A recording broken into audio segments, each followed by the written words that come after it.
jadi kaya dia mau. Terus pihak asuransi itu protes ke pengadilan. Ini kalau begini ceritanya nanti setengah penduduk Australia bunuh diri semua.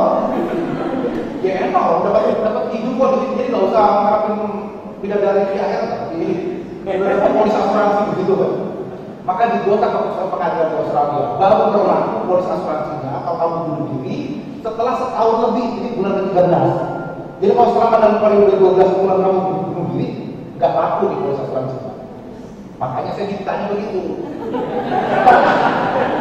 Kalau kamu mau bunuh diri di bulan ke-13 aja ya, baru bisa berlaku ini. Nah, tapi dalam hukum Islam mau bulan ke-13 kah, gitu ya, apa bunuh diri haram. Kenapa? Karena insun nafas menjaga diri. Apalagi insun nafas nasal menjaga keturunan. Makanya perbuatan zina diharamkan. Karena nanti tidak jelas. Kalau ada istilahnya itu dulu apa? Satu lubang rame-rame, Salome. Ya, nanti tidak jelas bapaknya siapa, keturunannya tidak jelas ini. Karena kalau nasabnya tidak jelas, nanti siapa yang wali nikahnya, siapa kan jadi kacau balau. Makanya zina diharamkan. Apalagi hifdzul aql, menjaga akal. Jadi Islam ini bukan hanya perintah pertamanya ikro, tapi semua tuntunan syariat Islam kalau diringkaskan juga bertujuan menjaga akal. Contohnya apa? Dilarang minum khamar. Karena kalau kita minum khamar, akal kita terganggu, mabuk. Ini bukan mabuk darah dan udara pakai antismo itu, bukan maksudnya. Ya, ini mabuk pakai minum minuman keras, kemudian terganggulah otaknya. Jadi umat Islam itu seharusnya lebih hebat daripada orang barat. Karena kita orang yang menjaga akal kita. Kita nggak mampu. Kolega saya di Australia itu dia tidak mampu hanya dari Senin sampai Jumat. Sabtu Minggu, wah itu sudah minum, sudah terapi, sudah kemudian di klub ya, itu sudah biasa. Sementara kita orang Islam Senin sampai Senin, gitu kan? Kita nggak mampu. Paling cuma merokok sama kopi lah ya. Itu aja sudah disebut. Hati-hati kata pemerintah merokok dapat membunuh seterusnya. Sampai sekali pemerintah kita. Ini saya ngomong ini biar teman-teman jadi ansor senang.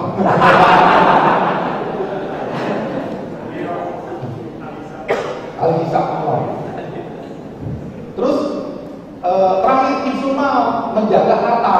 Makanya mencuri boleh, gitu kan? Makanya ada aturan tentang zakat dan seterusnya. Jadi kalau disimpulkan, semua syariat Islam itu paling tidak bertujuan menjaga 5 ini. Memang kalau ngomong berdebat, cuma 5. Kenapa nggak tambah 6, 7, 8? Misalnya apa? Menjaga lingkungan dan seterusnya, gitu ya. Tapi disepakati ini 5 lah, ya. Tadi menjaga keturunan itu, saya kasih contoh soal perzinahan, saya kasih contoh pernikahan. Ada banyak jodoh-jodoh keluarga tersinggung. Nah, kembali ke undang-undang lalu lintas. Kalau kemudian tidak ada ayat atau hadisnya yang mengatur untuk mengendarai sebelah kanan, sebelah kiri, pemerintah, baik pemerintah Islam di Saudi Arabia sana, Islam bukan Arabia, ya, Islam, lalu Saudi Arabia, maupun pemerintah kafir Australia, kafir Australia ya, maupun Pancasila Indonesia, gitu ya, mengeluarkan aturan undang-undang lalu lintas. Terus kalau kita melanggar dengan tidak mematuhi itu, maka kita bukan hanya melanggar undang-undang dari pemerintah yang kita anggap togut, yang tidak memasukkan 7 kata, kita melanggar makosid syariah. Karena kita tidak menjaga diri akan kecelakaan, bukan hanya diri kita, diri orang lain. Hadis mengatakan la darara tidak boleh mencelakakan diri kita, memudaratkan diri kita dan memudaratkan orang lain. Jadi jangan disangka ini nggak pakai helm itu hanya sekedar melanggar undang-undang, bayar polisi selesai. Itu bicara teman malaikat tuh. Anda berarti tidak hifdzun nafas, tidak menjaga maqasid syariah. Kalau anak muda sudah buat apa? Kalau udah ada peci, kalau Peggy teman.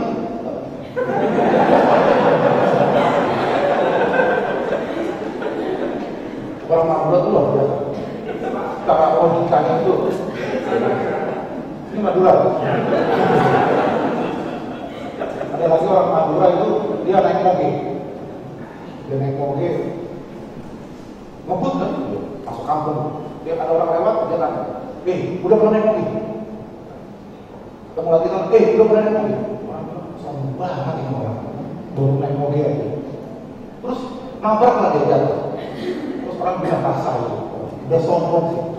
Orang Maduranya marah. Kok saya dibilang sombong? Saya itu tadi nanya, udah pernah naik moge? Kalau sudah kasih tahu saya, arahnya sebelah mana?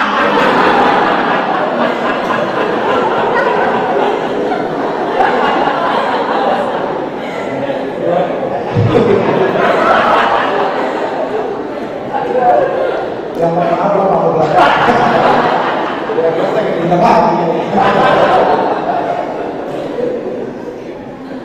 Nah, jadi kita memahami syariah, memahami Islam itu bukan hanya berdasarkan pengorbanan hadis saja, tapi juga ada makna dari syariah yang harus kita jaga. Karena itu, apapun peraturan pemerintah yang dikeluarkan dimanapun di Indonesia kah, seluruh dunia, selama peraturan itu bertujuan untuk menjaga maqasid syariah, maka itu adalah peraturan yang Islami. Meskipun tidak ada tujuh kata tadi itu, meskipun tidak ada hubungan dengan syariah lalu lintas, tapi kalau semuanya bertujuan untuk menjaga 5 hal dalam maqasid syariah, itu kita anggap sebagai aturan yang Islami dan wajib kita mengikuti. Saya kira pandangan dari saya ini dulu, tadi kan, dan kita bisa diskusi lebih jauh. Tapi saya harus minta maaf terlebih dahulu kalau nggak bisa terlalu lama, karena itu tadi saya harus menjaga maqasid syariah untuk tidur. Itu nafas. Saya kira ini yang kaitan dari saya.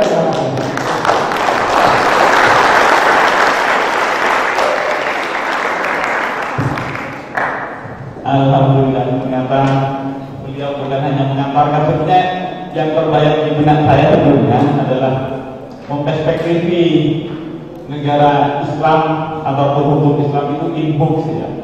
Ternyata beliau masuk sampai kepada proses politiknya, bahwa ternyata isu-isu itu hanya isu-isu mainan politik saja terhadap Kiai Lukman, Hamdan Zulfa maupun Pak Tamimul Ula, bahkan beberapa Presiden PKS. Kebetulan saya kenal baik juga karena saya sempat jadi staf mereka semua sebenarnya. Dengan Pak beberapa Presiden PKS saya sering dulu jalan ke Suriah, ke Yordan, bicara tentang perbandingan hukum Islam di Indonesia dan di beberapa negara. Ternyata Gus Nadir masuk lebih jauh dari itu yang menyehatkan kita semua. Ternyata mainan ini sebetulnya hanya mungkin hanya jualan politik saja. Itu yang mungkin menjadi perlu kita cermati bersama-sama supaya tidak menjadi K-pop dan comeback di musim.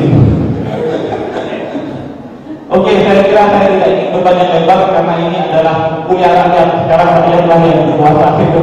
Silahkan yang mau diskusikan. Nah, wah ini perempuan ini dekat juga ini. 1, 2, 3 perempuannya juga. Laki-lakinya 1, 2, 3 cukup ya. 1, 2, 3. Silahkan monggo langsung Bu Irman. Siap-siap yang lain juga ke depannya. Terima kasih selamat menjadikan Pak. Saya Irman, saya alhamdulillah senang sekali bisa bertemu dengan namanya yang lewat Instagram. Kami dari Fakultas Kesehatan Kesehatan Masyarakat dan banyak program-program pemerintah, terutama yang di bidang kesehatan itu langsung ditolak mentah-mentah diamankan. Contoh program imunisasi, kemudian melahirkan menggunakan sesar, terus kemudian membandingkan antara ibu kerja tidak bekerja itu selama ini bagi kami agak kesulitan dan mahasiswa yang terkena terpapar yang seperti itu hanya seperti tidak mau mengikuti program pemerintah. Terus banyak anak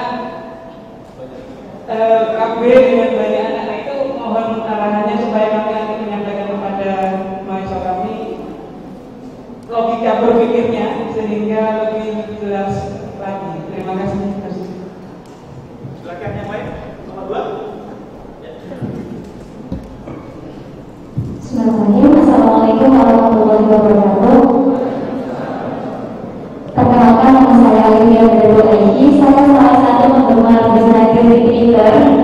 Ya, semoga Gus Nadir melihat tweet saya. Yang paling Gus Nadir.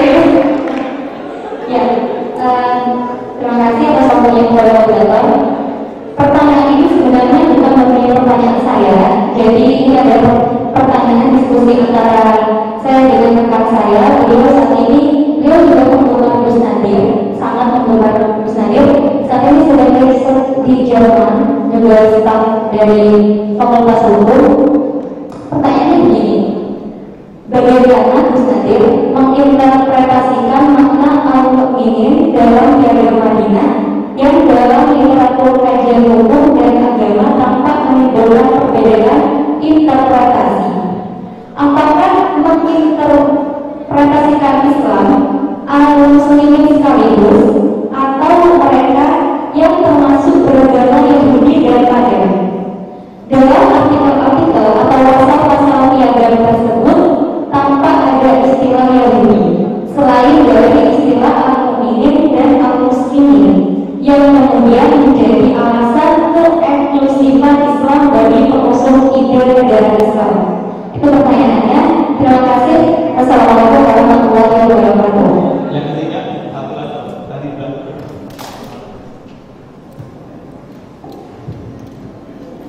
Assalamualaikum warahmatullahi wabarakatuh. Nama saya Claudine. Saya dari Wilayah Aspekam. Saya salah satu penggemar Prof. Nadir juga. Sering membaca akun Facebooknya. Memang agak pedes ketika menulis, tapi masih pedesan Prof. Sumanto. Oke, kita kalau saya katakan bersama di sini berbicara dengan negara dan hukum. Kalau kita berbicara negara, maka tidak lepas dari kepentingan dan kekuasaan. Ini yang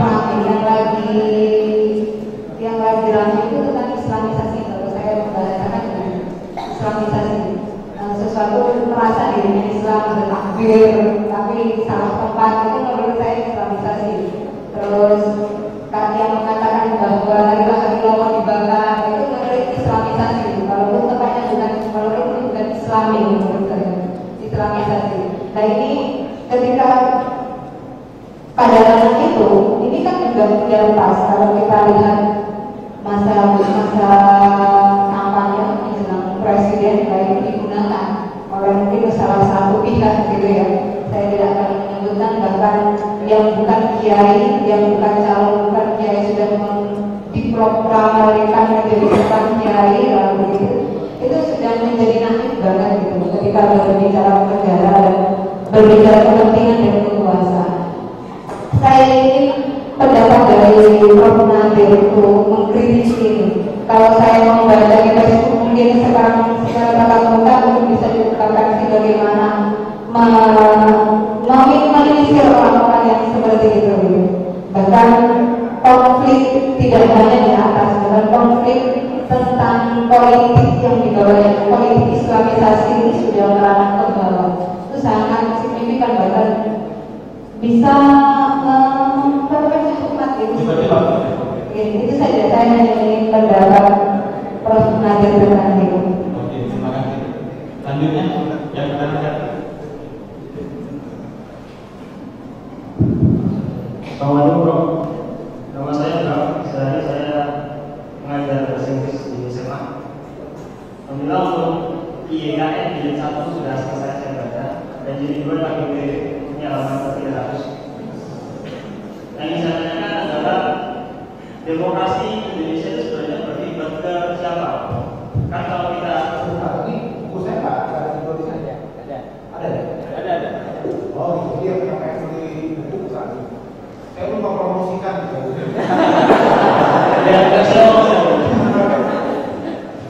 Ya, untuk demokrasi Indonesia itu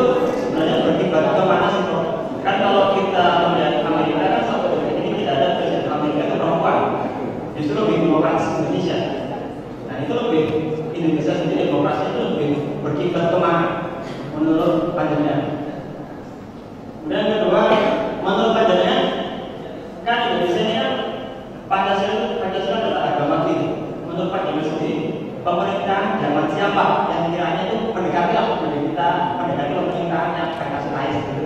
Menurut pandangan itu pemerintah dengan siapa? Terima kasih. Selanjutnya yang kedua. Assalamualaikum warahmatullahi wabarakatuh. Nama saya Akbar Hatikan Fikri, saya Maha Santri Maha Ali Berkati Banyuwangi.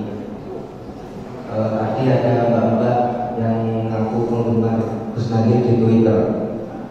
Saya penggemarnya di dunia akhirat.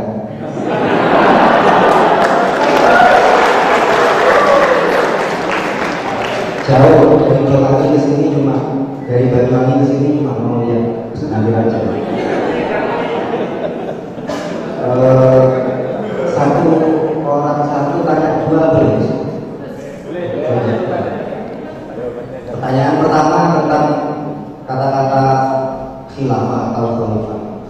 Itu sebenarnya hanya sebatas kata-kata yang muradif saja, kata-kata yang semakna dengan imam, dengan Raisud Daulah atau dengan presiden dan lain sebagainya, atau memang itu sebuah istilah syariat yang harus dijalankan, yang memang diperintah oleh syariat. Nah, itu pertanyaan ke satu. Pertanyaan kedua tadi ini terpancing oleh analoginya Gus Nadir tadi. Kita sebagai orang Indonesia yang menjadi ashabus shimal itu kan, kalau jalan di jalan raya jalurnya kiri, kalau kanan meskipun yang dianggap lebih benar itu kanan, karena mayoritas dunia pakai jalur kanan, tentu kita nggak bisa pakai itu, tentu tabrakan kan. Jadi ada ungkapannya Amr bin As, wa imamun gosum dorun khairun min fitnatin tadu. Nah itu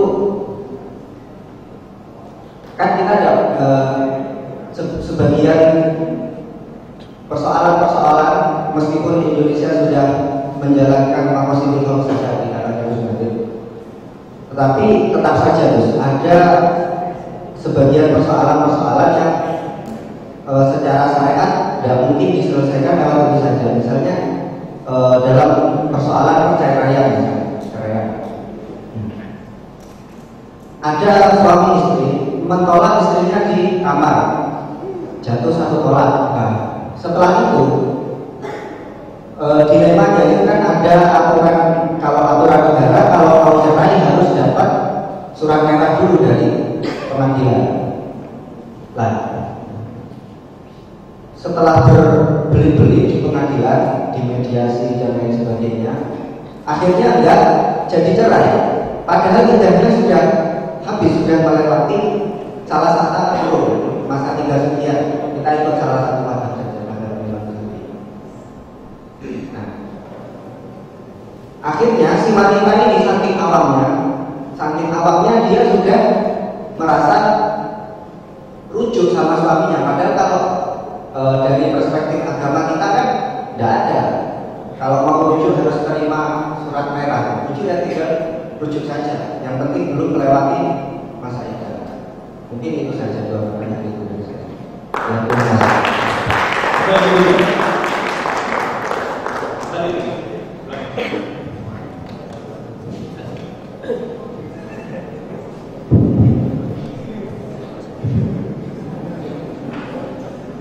Assalamualaikum warahmatullahi wabarakatuh. Sekian berhadir. Saya Muhammad Ibrahim, alumni Fakultas Hukum Universitas juga. Seperti ini, Bro. Saya kan mahasiswa yang bergelut dalam organisasi keislaman di kampus. Kebetulan saya bergerak di lembaga kampus Universitas juga. Yang menjadi topik diskusi ketika kita mencoba membahas tentang negara Islam dan negara Indonesia ini, pertama mereka menurunkan dengan janji-janji misalnya Allah itu sudah menggariskan bahwa yang maaf itu adalah janji Allah sebenarnya. Berarti barang siapa yang menolak khilafah, berarti dia adalah menolak hukum Allah seperti itu. Kemudian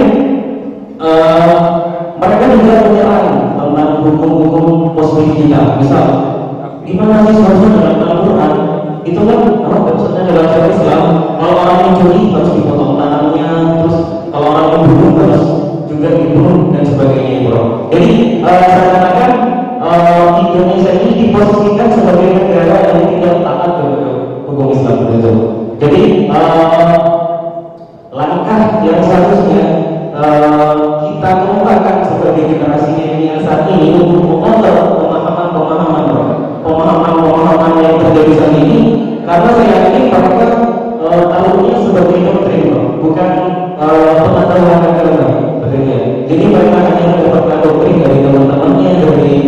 orang-orang lain, kemudian mereka menganggap bahwa selain dari apa yang mereka katakan itu adalah salah. Jadi pertanyaan saya mungkin ada sedikit tips dari Bang Adil, bagaimana sih untuk memberikan pemahaman kepada mereka yang kagum dengan doktrin bahwasanya negara Indonesia ini sudah bagus gitu Bang. Terima kasih. Assalamualaikum warahmatullahi wabarakatuh. Terima kasih. Sebelum ke Mas Adil, saya perlu mengendorse ini supaya dapat persentase nanti komisi. Buku Prof. Nadir, Islamiyah Khilafah Now tersedia di depan. Nanti siapa yang berminat bisa menghubungi panitia. Ada beberapa sekitar 100 buku yang kami display di depan. Nanti setelah ini mungkin ada yang berminat, silakan. Saya kira itu yang dapat kami sampaikan untuk mengendorse beliau. Sepertinya ini adalah forum jumpa fan. Kalau zaman saya dulu kan jumpa fan artis radio gitu kan. Sekarang jumpa fan artis TV ya. Sekarang jumpa fan artis di medsos ini. Silakan Pak.